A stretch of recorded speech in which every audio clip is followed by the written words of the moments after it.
Hi everyone, and welcome to another update from Kingdom Breakthrough. Trust you're doing well. As I've put in the email accompanying this video, we know a number of people have been unwell since the beginning of the year, whether it's COVID or flu or something similar, and we trust that if that is what you're experiencing, you're going to know God's grace with you through that time. And the focus on today's video is spiritual practices. What do we do? What do we put into our lives? What practical things are there that help us keep going, keep on keeping on? And that's particularly important when you're going through a time of illness or of discouragement or just wondering where is God in it all. What are some of the things that you do as you just think and review this in your own life that can help you through those challenging times?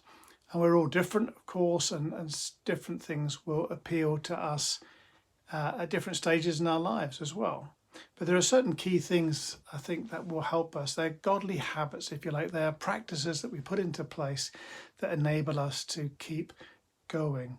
It's a little bit like this idea, if your house is on fire and you can only rescue a very few things. Now, assuming you've got everybody out, what things would you rescue? And I think for me, one of the things that I would rescue would be my Bible.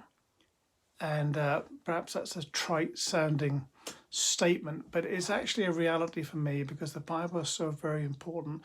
And one of the practices that I've had in my life for many, many years is that of reading the Bible every day. Sometimes it's more than at other times. Sometimes it's a longer passage, sometimes it's a shorter one, but always reading something, generally first thing in the morning. If we are perhaps up during the night or we had a very bad night or we've been traveling a lot, it might be a shorter reading and it might be later in the morning, but it happens. And that's the key thing, to make sure that these things do take place in your life that would encourage you to help you keep moving forward, to grow as a follower of Jesus. Spending time talking to him, mulling it over, whether it's during a prayer time or just as you go through your day, to be consciously present with God, to know his presence with you.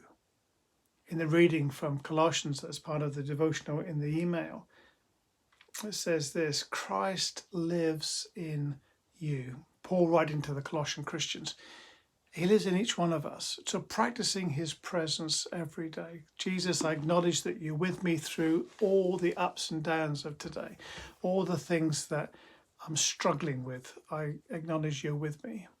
All the things that are disappointing or distressing me, I acknowledge you're with me. All the questions I have, the uncertainties, the things that I simply do not know, I believe that you're with me and you know. And so I give to you all the things that I don't, because I want to experience your presence in the here and now, taking me through one step at a time. So look to God, look to him, put into your life spiritual practices, times when you focus on Christ. It could be that you regularly break bread with a member of your family or friends.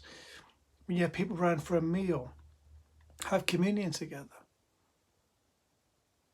It's one of these practices that reminds us that Jesus has accomplished everything we need.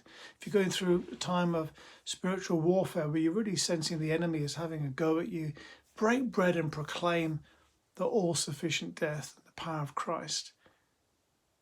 It's part of your spiritual warfare. It's part of your proclamation of what is true. It's a spiritual practice that can break the hold of the enemy. And we want to see the enemy get all that he deserves. And we want Christ's people to walk in freedom.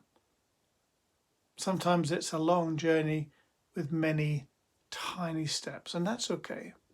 Sometimes we seem to run a little bit or walk more quickly.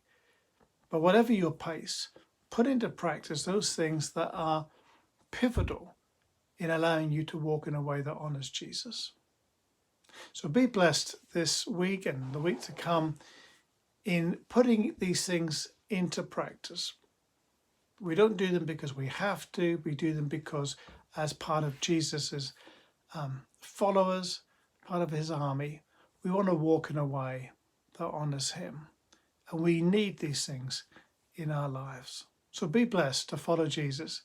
be blessed to put into practice some of these great key aspects, so simple and yet so life-changing. Invite Jesus into everything because Jesus lives in you. Be blessed and have a great week.